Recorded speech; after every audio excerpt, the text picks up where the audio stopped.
ရှေ့ဆက်ဖို့မဖြစ်နိုင်မှန်းသိတဲ့အခါတစ်ဖက်လူရဲ့ပြတ်သားတာကိုရပ်ဆောက်မနေပါနဲ့ကိုယ့်ဘက်ကနေအရင်ဦးဆုံးရဲရဲဝံ့ဝံ့နဲ့တတ္တိရှိရှိပြတ်သားပေးလိုက်ပါကိုမလိုအပ်တော့တဲ့လူရဲ့အနားမှာဘာကြောင့်အချိန်ကုန်ခံပြီးတော့များနာကျင်ခံပြီးတော့များနေဦးမှာလဲ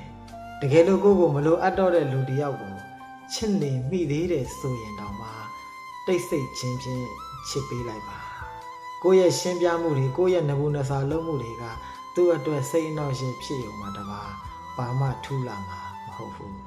ကိုအနားမှာမနေလိုတော့တဲ့လူတွေကိုလည်းပဲကိုကအတင်းကြီးဖက်တွယ်ထားတာမျိုးအတင်းကြီးဆွဲထားတာမျိုးသွားမလုံးမိပါစေနဲ့ကိုအနားမှာမနေလိုတော့တဲ့လူကကိုတန်ဖိုးကိုမသိလို့ဖြစ်ကောင်းဖြစ်နိုင်တယ်နော်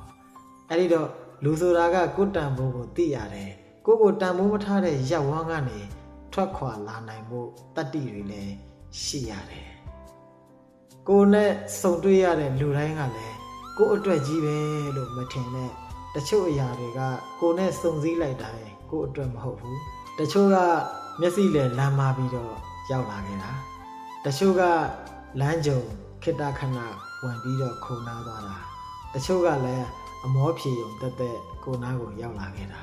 ကိုနဲ့စုံစည်းတိုင်းကိုအတွက်ကြီးပဲမဟုတ်ဘူးဒါကြောင့်ကိုနဲ့စုံစည်းခဲ့ပါရဲ့နဲ့ကိုအတွက်မဟုတ်မှန်းသိတဲ့အခါမှာလည်းပဲသူ့ကိုချစ်နေမိတယ်ဆိုရင်တော့စွန့်လွတ်ခြင်းနဲ့ချစ်ပေးလိုက်ပါဒါကသာလျှင်ကိုအတွက်အေးချမ်းပါလိမ့်မယ်လူဆိုတာကအလိုက်သိဖို့လိုတယ်ကိုမလိုအပ်တော့တဲ့လူတွေနားကနေသူတို့နှင်ထုတ်တဲ့အထိစောင့်မနေနဲ့ကို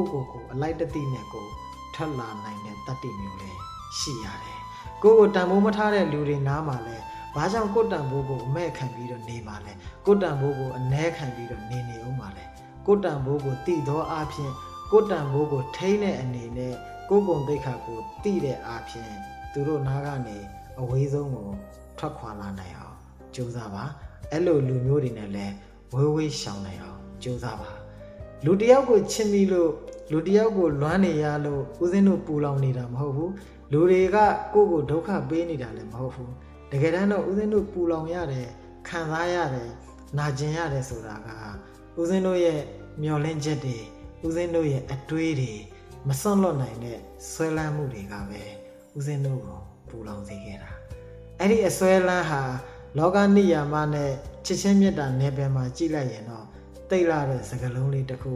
ဆွဲလန်းတယ်အယမ်းချစ်တယ်အယမ်းတန်ဖိုးထားတယ်ပေါ့လေမြတ်စွာဘုရားရဲ့တရားတော်နဲ့ကြည့်လိုက်ရင်တော့ဆွဲလန်းမှုဆိုတာကဥပါဒံပဲအဲ့ဒီဥပါဒံဆိုတဲ့အဆွဲလန်းကြီးရင်ကြီးသလောက်ဦးစင်းတို့ပူလောင်ရတယ်တောကတွေများရတယ်လိုချင်တာကိုမရတဲ့အခါဒေါသဖြစ်တယ်လိုချင်တဲ့အတိုင်းလိုချင်သလောက်မရရရင်လဲလောဘတွေကတက်နေတော့မယ်လေအဲ့ဒီတော့အဲ့ဒီဆွဲလန်းစိတ်ကိုမလျှော့နိုင်ရင်အဲ့ဒီဆွဲလန်းစိတ်ကဒုက္ခပေးလိမ့်မယ်ဒီဘဝမှာလဲပူလောင်စေတယ်တည်ဆုံးတဲ့အခါမှာဒီဆွဲလန်းစိတ်တွေနဲ့ပဲတည်ဆုံးသွားရမယ်ဘဝကူးသွားရမယ်ဆိုရင်လဲဒီဆွဲလန်းတဲ့စိတ်ဥပါဒံစိတ်ကြောင့်အပယ်အထိကိုကြာသွားနိုင်တယ်ဒါကြောင့်ဦးဇင်းတို့စဉ်းစားရမှာကဘသူကမှကိုယ့်ကိုပူလောင်စေနေတာမဟုတ်ဘူး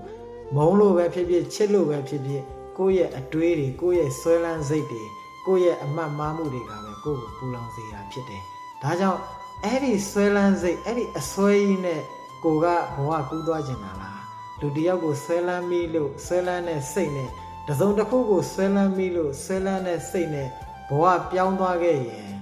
တေချာပေါက်အပင်ငရဲကိုကြာသွားနိုင်တယ်နော်ဒါကြောင့်တစုံတစ်ယောက်ကိုဆွဲလန်းတဲ့စိတ်နဲ့ကိုယ်စိတ်ကပဲကိုယ့်ကိုအပယ်ကိုဆွဲချသွားတာကိုလိုချင်တာလားအေးချမ်းမှုကိုလိုချင်တာလားတစုံတစ်ခုကိုဆွဲလန်းစိတ်ကြောင့်ကိုအပယ်ကိုဆွဲချသွားစေချင်တာလားဒါမှမဟုတ်အေးချမ်းမှုကိုလိုချင်တာလားဆိုတာကိုစဉ်းစားပါဒါကြောင့်ဆွဲလန်းမှုဥပါဒံကိုလျှော့နိုင်တယ်များလျှော့ပါနဲနိုင်တယ်များနဲအောင်လဲတရားအသည့်တွေတိုးပွားအောင်ကြိုးစားကြပါလို့တိုက်တွန်းလိုက်ပါတယ်